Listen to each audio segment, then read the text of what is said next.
Sometimes the most powerful moment on television isn't when someone speaks, but when they force someone else into silence. The words hung in the air of America's most watched morning show as Marcus Reynolds, television's self-proclaimed truth teller, sat speechless for the first time in his 15-year career. The studio lights seemed to burn brighter than usual, highlighting the beads of sweat forming on his forehead. The audience, normally so carefully orchestrated in their reactions, held their collective breath. And there sat Alexandra Chun, the 25-year-old TikTok phenomenon, her emerald blazer as vibrant as her unwavering gaze, waiting patiently as America's most notorious talk show host struggled to find his voice. But let's rewind, because this story isn't just about a moment of silence that shook morning television. This is about how a young woman who started by dancing in her bedroom became the voice that would challenge an entire generation's understanding of digital revolution and social impact. Alexandra Chun wasn't supposed to be here. Growing up in suburban Portland, Oregon, she was the daughter of immigrant parents who dreamed of her becoming a doctor or lawyer. Instead, she found herself filming quirky dance videos in her childhood bedroom during the pandemic. But Alexandra wasn't just another TikTok dancer. Between the viral choreographies and trending sounds, she began sharing snippets of wisdom about digital entrepreneurship, turning complex business concepts into digestible 60-second videos that resonated with millions. By 25, she had built what she called the Digital Renaissance movement, a platform that had transformed over 100,000 young creators from content consumers into digital entrepreneurs. Her signature program, Screen to Green, had helped teenagers and young adults from trailer parks to penthouses turn their social media presence into sustainable businesses. This wasn't just about followers and likes. It was about economic empowerment in the digital age. When The Morning Perspective invited her to appear on their show, everyone in Alexandra's inner circle advised against it. Marcus Reynolds had built his career by tearing apart guests who represented what he called the degradation of traditional values. His previous interviews with digital influencers had always ended the same way, with tears, viral embarrassment, and plummeting follower counts. "He's a shark," Alexandra's manager warned, pacing her downtown Seattle office. "And this isn't just any segment. It's live television. There's no editing, no retakes, no safety net." Alexandra stood by the floor-to-ceiling windows, watching the sunset paint the Puget Sound in shades of amber and gold. Her phone buzzed continuously with notifications from her 15 million TikTok followers, all reacting to her latest video about financial literacy. "That's exactly why I need to do it," she replied, her voice carrying the quiet confidence that had become her trademark. "Everyone sees TikTok creators as dancing teenagers. It's time someone showed them what we really are, the future of entrepreneurship." The morning of the interview arrived with the weight of expectations heavy in the air. The New York studio of The Morning Perspective was a fortress of polished wood and gleaming chrome, nothing like the cozy backdrop of Alexandra's viral videos. As she sat in the makeup chair, the artist working on her face paused, meeting her eyes in the mirror. "My daughter started her own sticker business because of your videos," the makeup artist confided. "She's 13. Before you, all she wanted was to be famous. Now she talks about profit margins and customer engagement." Alexandra smiled, feeling the familiar surge of purpose that had driven her from the beginning. This wasn't just about defending TikTok creators. It was about defending a new vision of success, one that didn't fit into the traditional boxes that people like Marcus Reynolds had spent decades defending.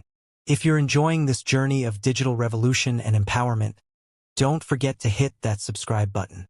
Join our community of forward thinkers who understand that success in the modern world doesn't always follow the traditional playbook.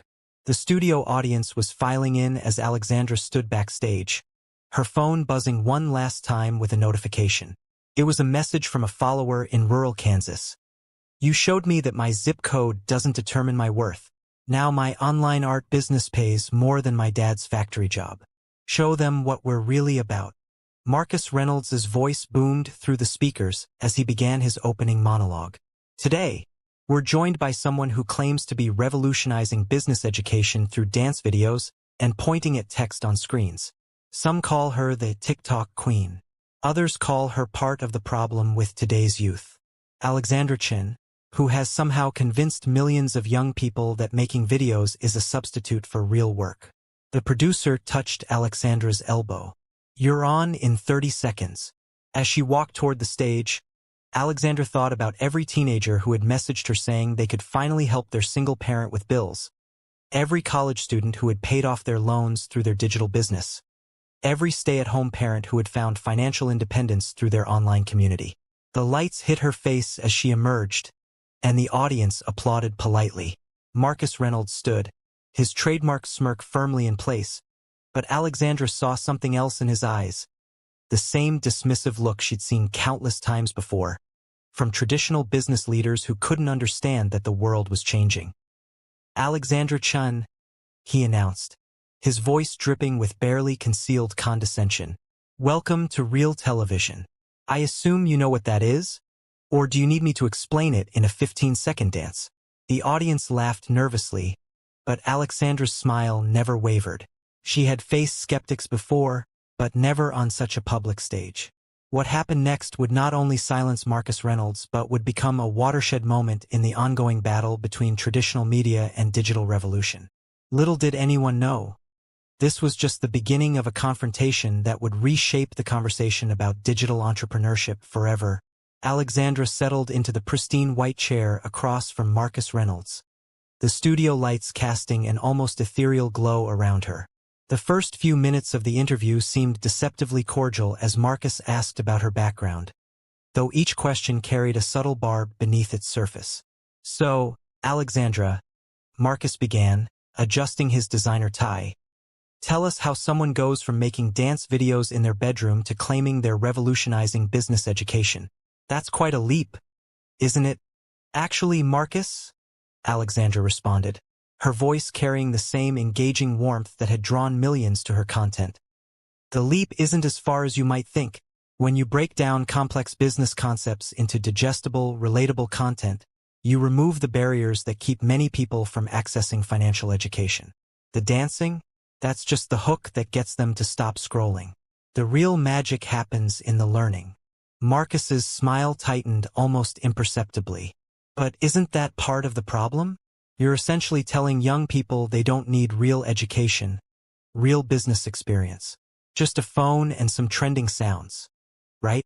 The audience shifted in their seats, sensing the tension building. Alexandra leaned forward slightly, her posture relaxed but purposeful. "You know, Marcus, I find it interesting that you use the word real so often. What makes education real? Is it the size of the building it happens in? The price tag attached to it? Or is it the actual impact it has on someone's life?" She paused, allowing her words to settle before continuing. "Last month, I received a message from a 17-year-old in rural Montana. She used the free knowledge from my platform to start a digital art business. She now makes more money than both her parents combined. Tell me, Marcus, is that not real enough?" The audience murmured approvingly, but Marcus wasn't about to back down. He leaned back in his chair, his expression hardening. "That's a touching anecdote, Alexandra, but let's talk about the bigger picture. Aren't you just contributing to the decline of traditional work ethic? Teaching kids to chase quick fame instead of building genuine skills?" Alexandra's eyes sparkled with an intensity that the cameras caught perfectly. "Traditional work ethic?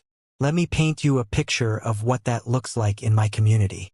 I have followers who wake up at 5 a.m. to create content before their day jobs, who spend their lunch breaks learning about marketing analytics, who stay up past midnight perfecting their business strategies.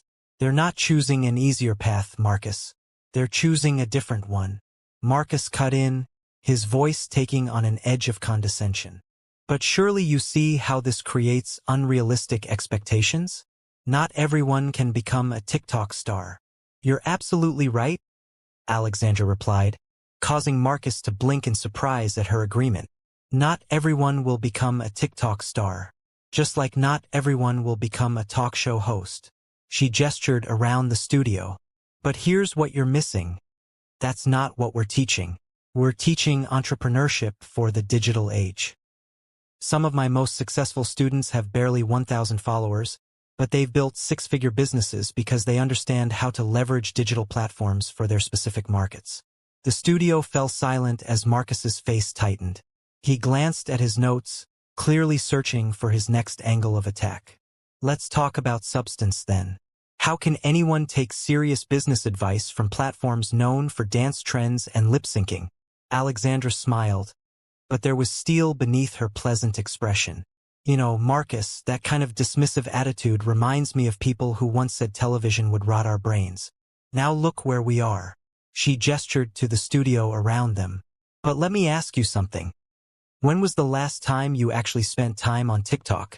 Not just scrolling past a few viral dances, but really exploring the educational content. Before Marcus could respond, she continued. Because while you've been dismissing it, an entire generation has been using these platforms to learn everything from quantum physics to financial literacy. My platform alone has helped launch over 10,000 profitable small businesses in the last year. These aren't just numbers. They're real people with real success stories. If you're resonating with this message about digital entrepreneurship and the power of modern platforms, make sure to hit that subscribe button. Join our community of forward-thinking individuals who understand that success in today's world comes in many forms. Marcus shifted in his chair, his discomfort becoming more visible. But what about the criticism that platforms like TikTok are creating a generation of short attention spans? That they're unable to engage with complex ideas? Alexandra's response was immediate and measured. You know what I find fascinating about that criticism? It often comes from people who haven't adapted to new ways of learning. The human brain hasn't changed, Marcus, our tools have. When Gutenberg invented the printing press, I'm sure some people complained that books would make us lazy compared to memorizing everything. Now we celebrate literacy. The audience broke into spontaneous applause, but Marcus raised his voice over the noise. That's a clever deflection, but let's get specific. Your program, Screen to Green, isn't it just another example of the get-rich-quick schemes that have always plagued young people? Alexandra's expression shifted, and for the first time, a hint of steel entered her voice. Let's talk about get-rich-quick schemes, Marcus. Is it a scheme when a single mother in Detroit uses our free content to start a digital marketing agency that now employs 5 people? Is it a scheme when a teenager in Appalachia builds an online tutoring business that pays for their college education? Or is it only a scheme when it doesn't fit into your narrow definition of legitimate business? Marcus's face flushed slightly. Now wait a minute, but Alexandra wasn't finished. You know what's really interesting about this conversation, Marcus? You keep trying to frame digital entrepreneurship as some kind of shortcut, but you haven't once acknowledged the incredible work ethic it requires. Do you know what it takes to consistently create valuable content? To build a community? To transform that community into a sustainable business? She leaned forward, her voice carrying a quiet intensity that commanded attention. Every day I see 19-year-olds mastering data analytics, 20-somethings building international brands from their apartments, and people your age, Marcus, finally finding the courage to start businesses they've dreamed about for decades. And they're doing it without going into debt, without giving up their day jobs until they're ready, without risking their family's financial security. The studio was completely silent now, every person hanging on her words. Marcus opened his mouth to speak, but Alexandra held up a hand, not rudely, but with such quiet authority that he actually stopped. You called it a leap earlier, going from dance videos to business education. But the real leap is the one our society is making right now. From believing there's only one path to success to recognizing that the digital revolution has created countless new opportunities. And you can either adapt to that reality, or you can sit here and criticize what you don't understand. Marcus's face had gone from flushed to pale. He fumbled with his note cards, clearly thrown off his usual rhythm. Well, that's certainly one perspective, but it's not just a perspective, Marcus, Alexandra interrupted, her voice still perfectly calm. It's the reality of the modern economy. And I think deep down that's what really bothers you. Not that what we're doing doesn't work, but that it works so well it challenges everything you thought you knew about business, success, and education. The silence that followed was deafening. For the first time in his 15-year career, Marcus Reynolds had no quick comeback, No witty retort. No way to regain control of the conversation. The camera zoomed in on his face, capturing a moment that would soon go viral across every social media platform. But what happened next would transform this confrontation from a simple interview into a cultural turning point that no one could have predicted. The silence in the studio lasted exactly 8 seconds, an eternity in live television. Marcus Reynolds, the man known for his razor-sharp rebuttals, sat frozen, his usual smugness replaced by visible discomfort. But Alexandra wasn't done. She saw her opening, and with the precision of a master strategist, she delivered the final blow that would echo across social media for months to come. "You know what's interesting, Marcus?" she said, her voice carrying a warmth that made her words even more powerful. "While we've been sitting here debating whether TikTok entrepreneurs are legitimate enough for your approval, over 50,000 people have just watched my latest educational video about investment fundamentals. That's more people than your show reaches in its first hour of airing." The audience gasped. Someone in the back let out a low whistle. "It'll give everyone at home time to check out the thousands of educational creators who are revolutionizing access to knowledge. You don't even need to dance to find them, though it definitely makes learning more fun." As the show cut to commercial, the studio buzzed with an energy rarely felt in daytime television. Crew members were already on their phones, watching the clips that were spreading across social media like wildfire. Hashtag Alexandra versus Marcus was trending before the first commercial even ended. But the real impact was just beginning. When the show returned from break, something had shifted. Marcus attempted to steer the conversation back to safer ground, but Alexandra had fundamentally changed the dynamic. For every dismissive comment about traditional values, she countered with real stories of lives transformed through digital entrepreneurship. "Let's talk about values, Marcus," she said, her passion evident in every word. "Let's talk about the value of a single mother in Phoenix who used my free content to start a virtual assistant business that now supports her 3 children. Or the value of a retired veteran in Miami who built a thriving online community teaching woodworking skills. Are these stories less valuable because they started on TikTok?" The remaining minutes of the interview transformed into something unprecedented. A masterclass in the power of digital democracy. Alexandra wasn't just defending TikTok. She was articulating a vision of the future that made traditional gatekeepers like Marcus Reynolds seem increasingly irrelevant. As the segment drew to a close, Marcus attempted one final jab. "Well, Alexandra, you've certainly given us a lot to think about, even if some might say it's all just digital smoke and mirrors." Alexandra's response would become the most shared clip of the entire interview. "You know it's not smoke and mirrors, Marcus? Results.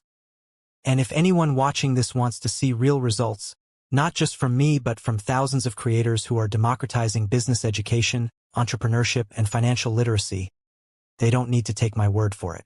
Unlike traditional media, we live in a world of verifiable metrics, transparent success stories, and communities that lift each other up instead of tearing each other down." The aftermath was immediate and explosive. Within hours, clips of the interview had gone viral across every major social platform.